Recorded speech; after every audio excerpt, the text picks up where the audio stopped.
여러분에게 이 책을 소개해 드리려고 하는데요. 오래전에 나온 책입니다. 생각 조종자들이라는 미국 인터넷 활동가이고 작가인 엘리 파리저라는 사람이 2011년에 출간한 책입니다. 원래 제목은 더 필터 버블이라는 제목인데요. 이 책에 보면은 필터 버블 현상을 이야기하고 있습니다. 이것은 인터넷 사용자에게 이 맞춤화된 알고리즘이 유튜브나 이 구글 같은 데서 여러분이 그 검색한 그 기록을 분석해 가지고 내가 본 그 정보에 유사한 것들을 찾아서 우선적으로 추천하는 그러한 것을 말합니다.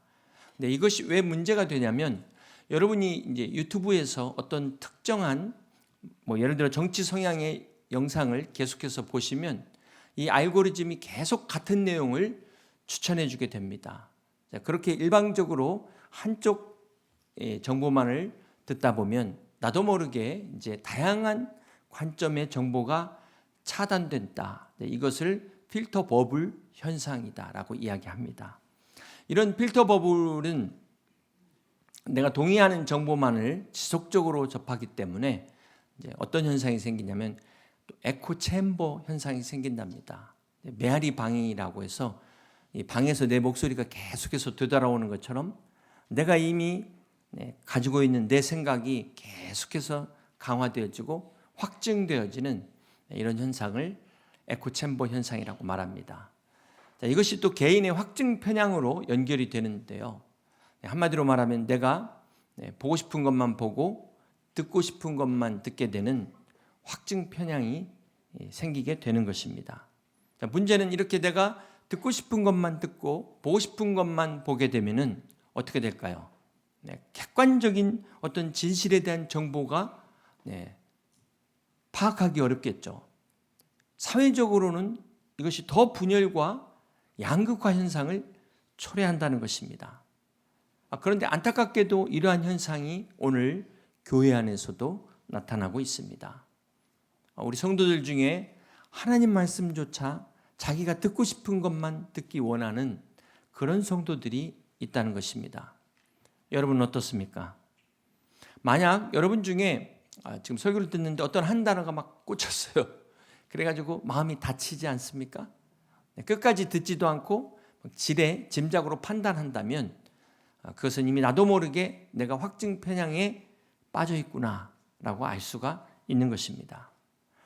이런 필터 버블 현상이나 에코 챔버 또 확증 편향은 바로 우리의 마음을 길가로 만들고 돌밭으로 만들고 가시떨기로 만드는 요인이 됩니다.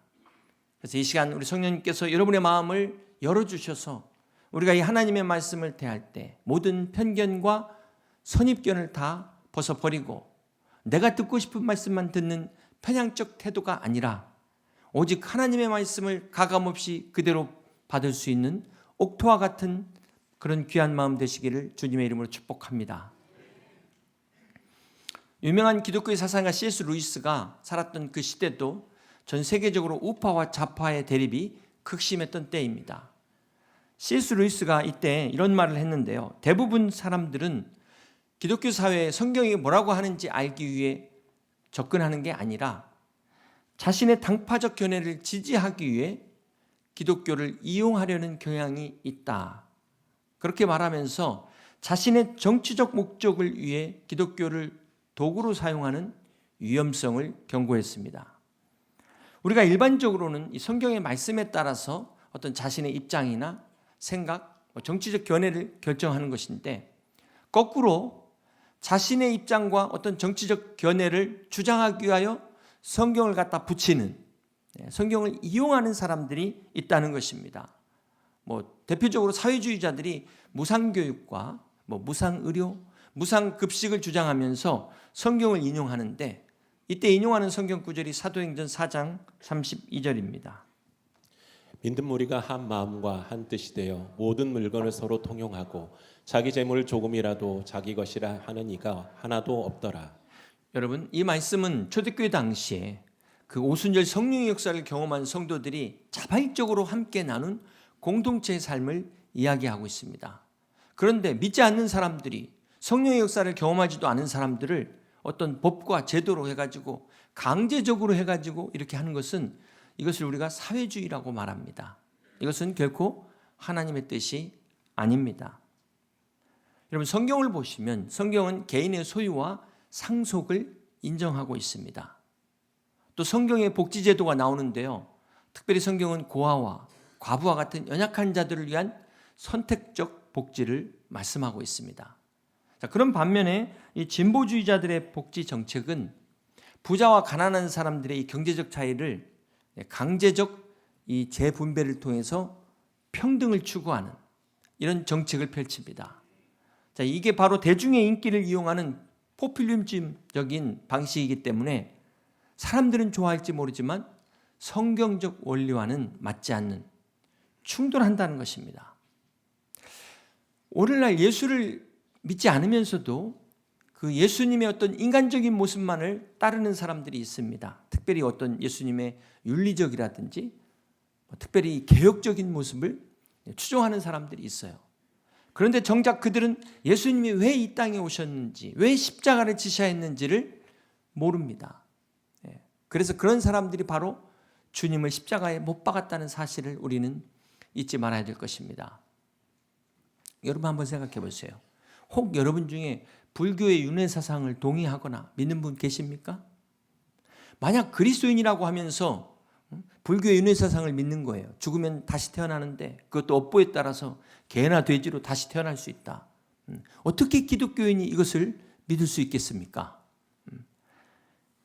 우리가 미국의 역사를 보면은 그 노예 해방과 같은 역사가 바로 기독교 신앙을 바탕으로 일어난 진보와 보수의 하나된 연합 운동이라는 것을 알 수가 있습니다. 우리 사회도 보면 이 진보 진영에 있는 사람들이 사회 운동에 열심히 앞장섰어요. 우리가 그걸 인정해 줘야 됩니다. 그러나 오늘날 이 정치적으로 진보 진영이 추구하는 많은 정책들이 기독교 신앙과 정면으로 충돌하고 있다는 것, 이게 바로 심각한 문제입니다. 예를 들어 차별금지법, 동성애, 동성결혼 합법화, 낙태 같은 거는 기독교 정신과 정면으로 충돌하는 그런 정책입니다. 여러분, 우리가 예수를 믿는다는 것은 예수님의 뜻에 따르는 것을 말하는 것이죠. 어떻게 주님을 믿으면서 주님의 뜻과 반대로 행동할 수 있다는 말입니까?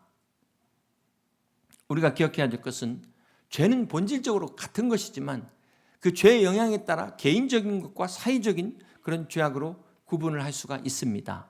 예를 들면 여러분 거짓말하고 도적질하는 것은 개인적인 차원의 그런 죄라면은 이 차별금지법 같은 동성애 문제는 사회 구조를 무너뜨리는, 우리 건강한 사회를 무너뜨리는 악영향을 끼치는 사회적인 죄악에 해당된다는 것입니다. 그래서 이 성의 정체성이나 결혼과 같은 문제는 단지 이게 소수 인권 차원에서 볼 문제가 아니라는 거예요. 그보다 더 큰 문제를 봐야 되는 것입니다. 소돔과 고모라가 멸망한 것처럼 이런 문제는 가정을 해체시키고 사회를 무너뜨리는 심각한 죄악을 가져오기 때문에 오늘 우리 기독교가 반대하는 것입니다.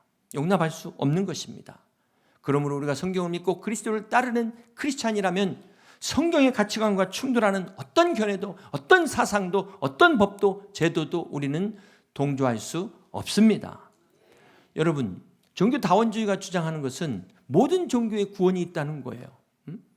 다 방법은 다르지만 결국은 구원에서 만난다는 것입니다. 그러나 기독교를 통해서 예수님만이 길이요 진리요 생명이신 것을 믿는 사람들은 결코 동의할 수 없습니다. 주님은 요한복음 14장 6절을 통해서 오직 예수님만이 구원받을 수 있는 유일한 길이심을 말씀하셨습니다. 왜냐하면 인간이 이 죄의 문제를 스스로 해결할 수 없기 때문에 하나님이신 예수님께서 이 땅에 오셔서 십자가를 통해 우리의 죄 문제를 해결하셨습니다. 그러므로 구원받은 크리스찬이라면 결코 예수님 외에 다른 종교를 구원을 인정할 수 없는 것입니다. 누가 뭐라고 해도 이건 어쩔 수가 없는 거예요. 이것을 가지고 기독교의 배타성, 너무 고리타분하고 꽉 막혔다 공격을 하지만 여러분, 진리는 원래 배타적인 거예요. 이것도 옳고 저것도 옳고 네 말도 맞고 이 말도 맞으면 그것은 진리가 아니기 때문에 그렇습니다. 사랑하는 성도 여러분, 신앙의 정체성이라는 것은 바로 예수 그리스도를 통해 구원이라는 절대적 진리에서 나온다는 사실을 믿으시길 바랍니다. 그러면 이 진리는 상대화시킬 수 없어요. 다른 종교와 짬뽕으로 혼합시킬 수 없는 것입니다. 우리는 신앙의 본질이 훼손되지 않도록 지켜야 될 사명이 있습니다.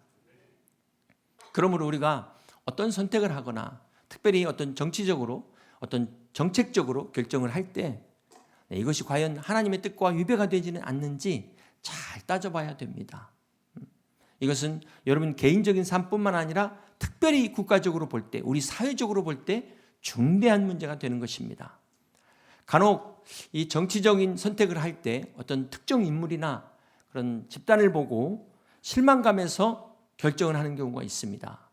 예를 들면은 이제 진보 진영에 있는 그 인물이나 당에 실망해가지고 보수를 선택하는 사람들이 있어요. 그런가 하면 반대로 보수 진영에 있는 그 사람들, 그 당을 보고 실망해가지고 진보를 선택하는 사람들이 있습니다. 여러분 그런 분 계십니까? 이게 왜 문제가 되냐면은 사람을 보고 당을 보고 선택하면 얼마든지 또 바꿀 수 있다는 거예요. 또 뒤집을 수 있는 것입니다. 그렇기 때문에 우리가 중요한 것은 보수든 진보든 다 똑같은 인간의 죄성을 가지고 있다는 인간의 연약함, 한계를 우리는 기억해야 될 것입니다. 그러므로 우리 그리스도인들은 사람을 보고 결정하는 게 아니고 뭘 보고 결정해야 돼요?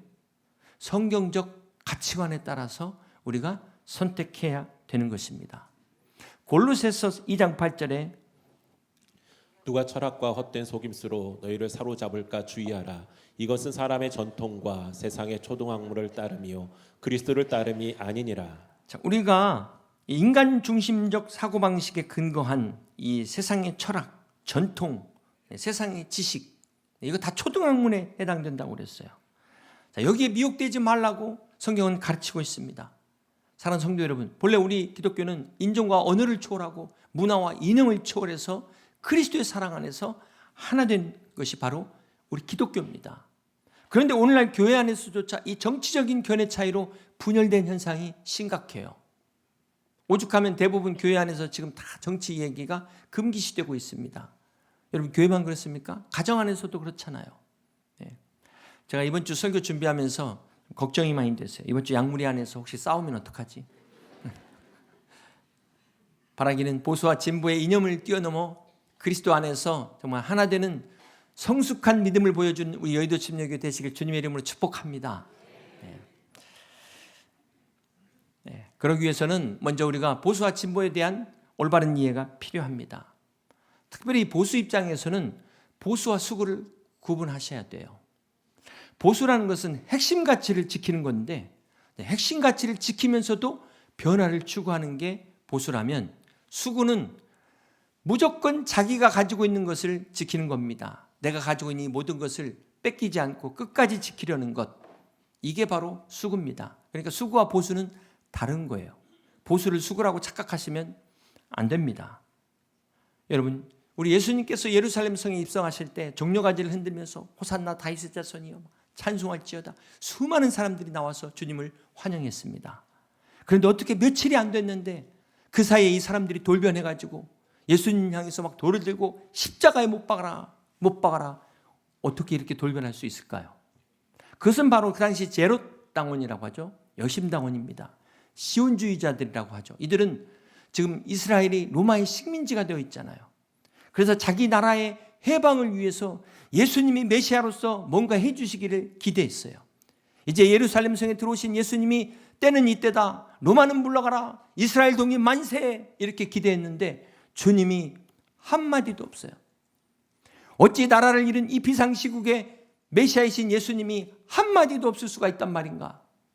이 실망감이 배신감에 이 사람들이 그냥 태도가 돌변해서 예수님을 십자가에 못 박으라고 외친 것입니다. 이게 바로 수구주의자들이에요. 여러분, 이 수구적 인물의 또 다른 예는 구약의 시므이라는 사람이 있습니다. 이스라엘의 초대왕 사울이 하나님께 버림받고 제2대 다윗이 왕이 될 때까지는 15년에서 20년의 시간이 걸립니다. 그런데 이 당시 이 사실을 안 사람은 몇이나 될까요? 사무엘 선지자를 비롯해서 아마 주변에 몇 사람만이 알고 있었을 것입니다. 이 당시에는 유튜브가 없었잖아요. 대부분의 백성들은 하나님은 이미 사울을 버렸는데 여전히 왕의 자리에 있는 사울을 지지하면서 하나님이 초대 왕으로 기름 부었는데 어찌 사울을 버리셨겠는가? 끝까지 충성했을 것입니다. 나아가 이들은 사울 왕에게 충성하지 않는 이 사무엘 선지자 다윗을 국가 체제를 위협하는 세력으로 그렇게 생각했을 것입니다. 사무엘하 16장에 보면 다윗의 아들 압살롬이 반역을 일으킬 때 이제 피난 가는 그 다윗을 향해 이 시므이가 돌을 들고 던지면서 다윗을 저주합니다. 이 시므이는 하나님께서 다윗을 이미 왕으로 세웠어요. 그럼에도 불구하고 사울 왕을 다시 회복시키려고 하는, 사울의 왕권을 되찾고자 했던 이 사람이 바로 수구주의자라는 것입니다. 반면에 다윗과 같이 그가 비록 연약해서 범죄했지만 하나님 앞에 회개하면서 끝까지 자기의 믿음을 지키려고 했던 다윗, 이 다윗이 진정한 보수의 그런 모습을 우리에게 보여주고 있습니다. 사랑하는 성도 여러분, 신앙의 보수성이라는 것은 그냥 옛것만을, 전통만을 지키는 게 아니라 오늘 우리가 하나님의 뜻에 서 있는가, 이것을 지키는 것이 바로 진정한 보수입니다. 그런데 간혹 어떤 한 사람만을 보고, 특별히 잘못된 한 사람을 보고 막 그 전체를 판단하는 사람들이 있어요. 혹 여러분 해외여행 나가셔서 무슨 실수하거나 잘못된 행동하시면 절대 그때 한국말 하지 마시기 바랍니다. 여러분 같은 아파트 동에 어떤 이상한 사람이 사는 걸 보셨어요. 그런다고 해서 이사 가세요? 내가 저 사람 때문에 나 여기 못 살겠다. 비행기 사고 났다고 해서 비행기 안 타십니까? 제가 지난주에 제주도에 세미나가 있어가지고 공항에 갔는데 어떻게 사람이 많은지, 비행기 사고 난 건 다 잊어버렸더라고요. 자칭 보수라고 하는 그 이상한 몇 사람 때문에 보수 자체를 다 부정하는 사람들이 있어요. 여러분 아기를 옛날에 그 대야에다가 이렇게 목욕시킬 때 대야에다가 목욕물 버린다고 아기까지 버리는 거예요. 저 이혼하는 사람 보고 결혼 자체를 부정해버려요. 결혼하면 안 되겠다. 그러는 사람 없잖아요. 어떻게 그 몇 사람을 보고 이 전체를 판단합니까? 물론 보수 입장에서도 반성할 부분이 있습니다. 이 보수는 하나님과의 개인적 관계를 중요시 여겨요. 개인적 믿음을. 근데 문제는 뭐냐면 너무 이기적인 신앙생활이에요. 남들이 볼 때는 자기 개인의 축복만, 내 것만. 그러다 보니까 실망하고 실족하는 사람들이 보수를 떠나는 것 아니겠습니까? 오늘 이 보수적 크리스찬들의 이 문제 때문에 이 진보적 성향을 가진 사람들이 막 사회활동도 앞장서고 막 그런 봉사와 구제도 열심히 하잖아요. 이거 너무 좋아요. 그러나 결정적 문제는 뭡니까? 이 보수의 출발점이 하나님이 아니라 자기 자신에서 출발됐다는 거예요. 이게 문제입니다. 대표적으로 사무엘하 16장에 보면 아히도벨이라는 사람이 나옵니다. 이 아히도벨은 원래 다윗의 모사였어요. 다윗 왕의 최고의 책사였습니다.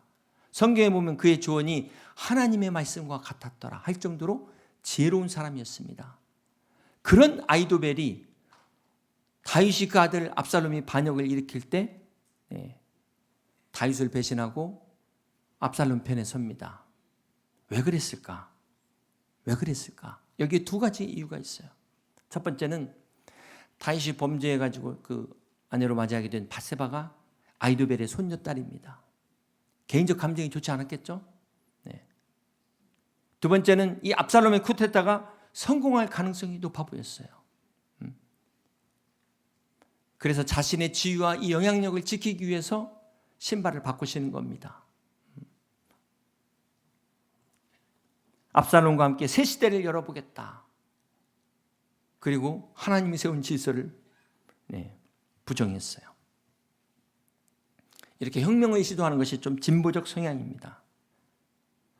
이 압살롬이 쿠데타를 일으킬 때 거의 다 성공하는 것처럼 보였는데 백성들의 마음을 얻었기 때문에 정말 성공 일부 직전까지 갔는데 결정적 실패의 이유가 뭘까요? 하나님의 마음을 잃어버렸다는 것입니다. 하나님의 마음을 붙잡지 못했어요.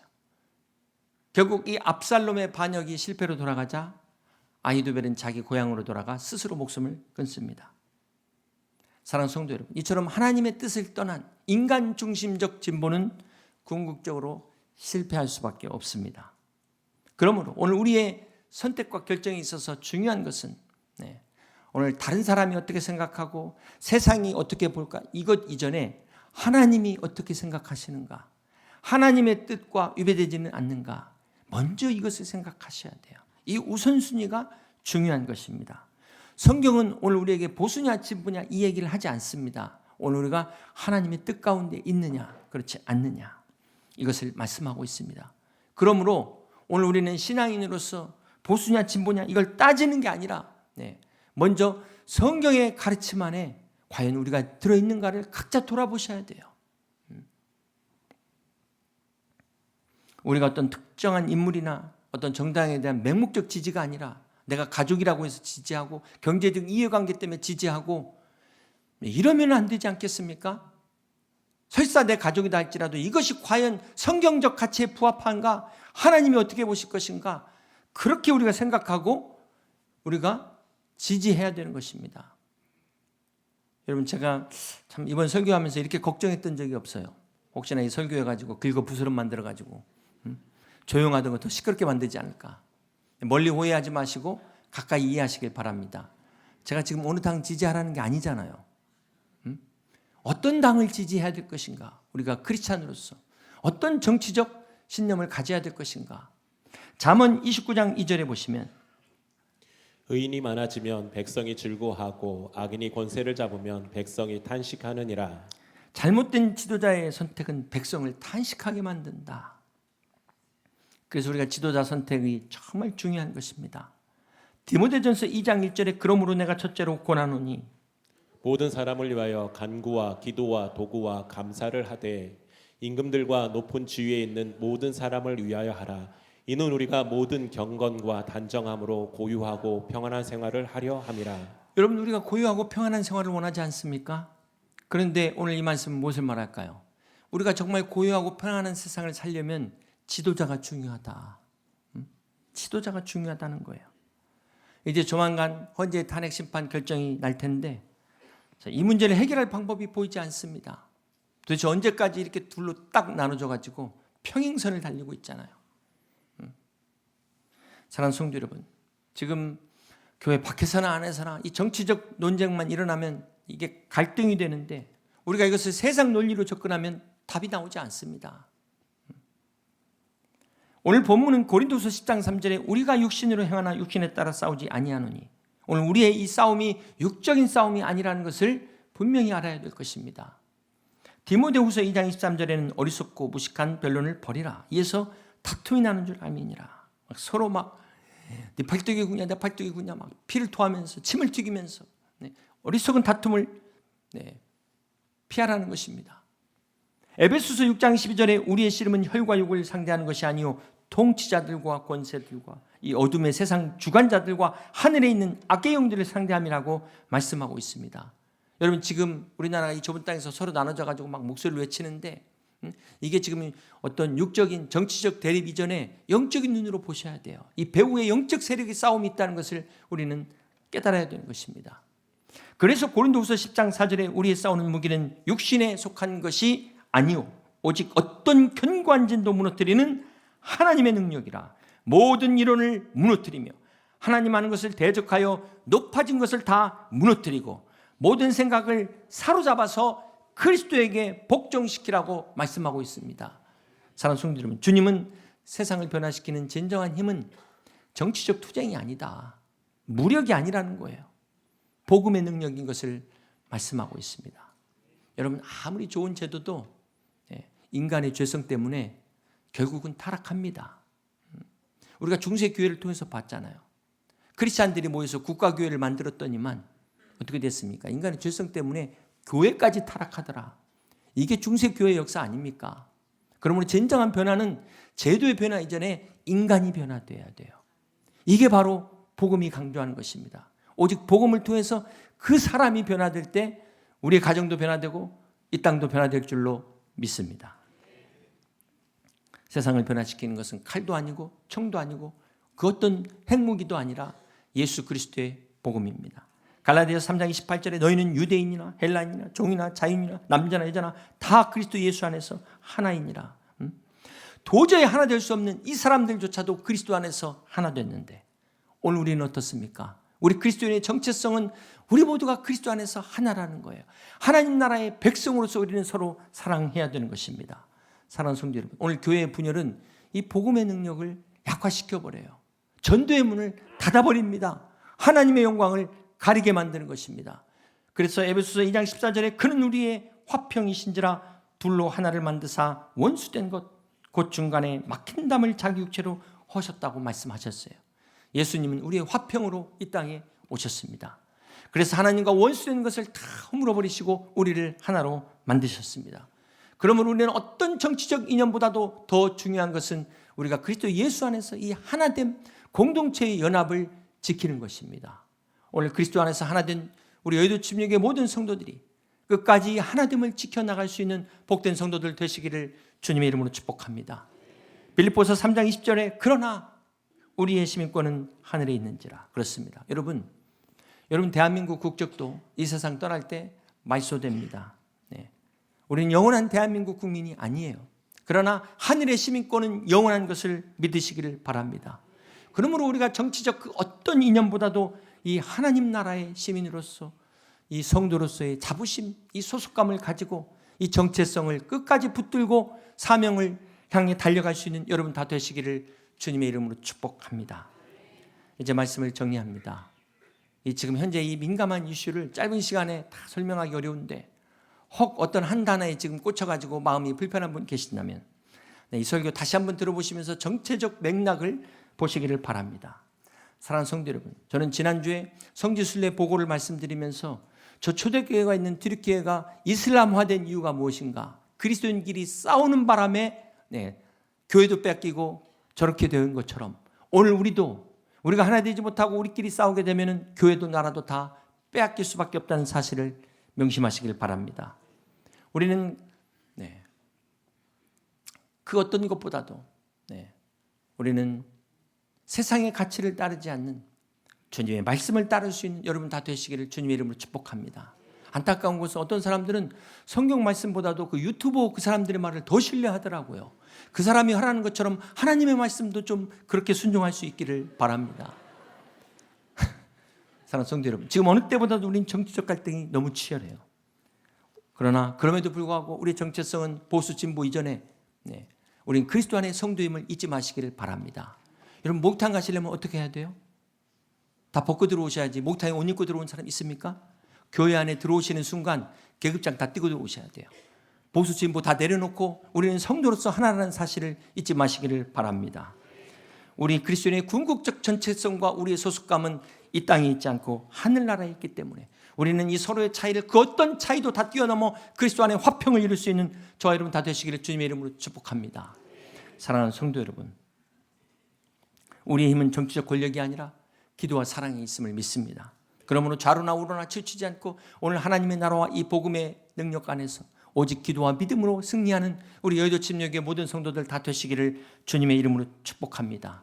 하나님께서 오늘 이 땅에 우리를 세우신 것은 이 정치적 갈등과 분열로 갈 길을 잃은 우리나라를 우리 그리스도인들이 복음으로 하나 되게 하고 변화시키도록 사명을 주신 줄 믿습니다.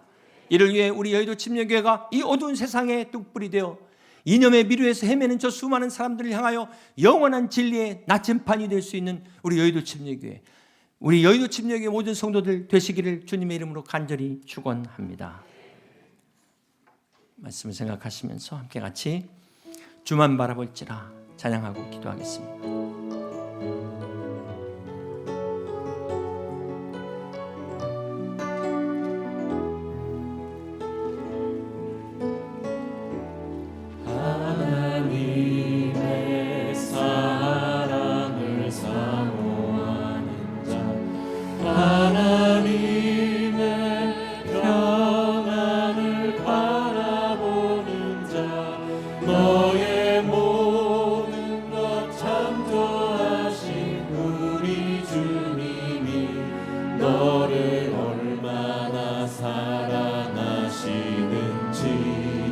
하나님께 찬양과 경배, 하나님께 찬양과 경배하는 자, 하나님의 선하심을 닮아가는 자, 너의 모든 것 창조하신 우리 주님이 너를 자녀 삼으셨네.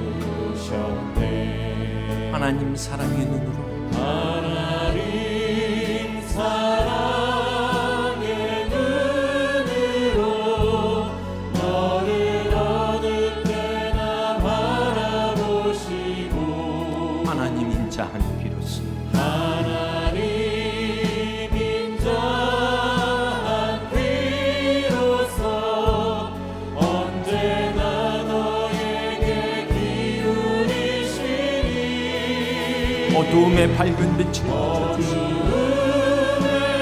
밝은 빛을 비춰주시니 나의 작은 시름 너의 작은 시름에도 응답하시니 너는 어느 곳에 있든지 어느 곳에 있든지 주를 향하오 주만 바라보지 주만 바라볼지라.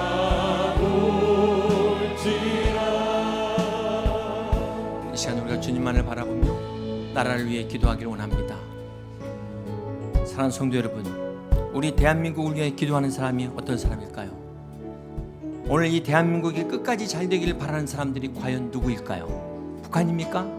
중국입니까? 일본입니까?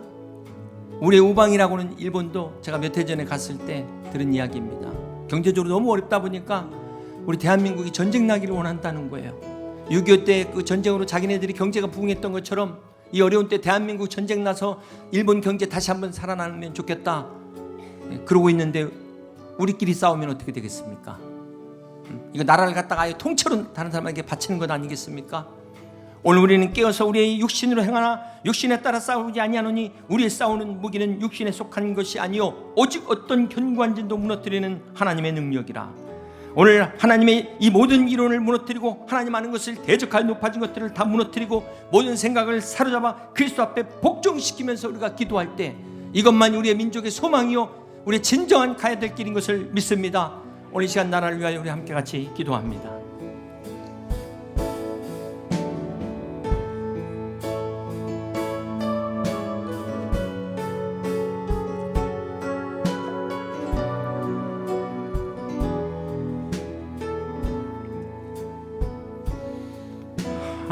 하나님의 사랑을 사모하는 자, 하나님의 평안을 바라보는 자, 너의 모든 것 창조하신 우리 주님이 너를 얼마나 사랑하시는지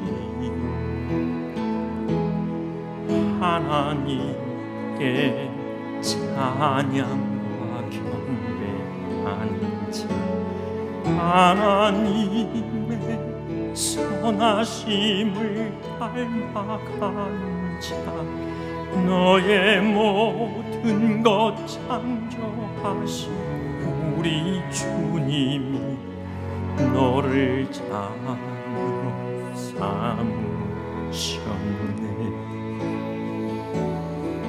하나님 사랑의 눈으로 너를 어느 때나 바라보시고 하나님 인자한 귀로서 언제나 너에게 기울이시니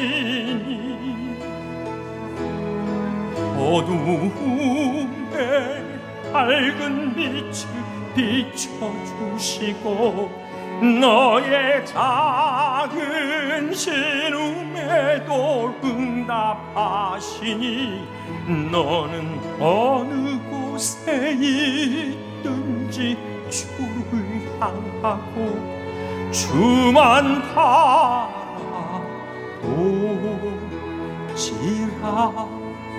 다 같이 일어나서 님의 사랑을 사모하는 자, 하나님의 평안을 바라보는 자, 너의 모든 것 창조하신 우리 주님이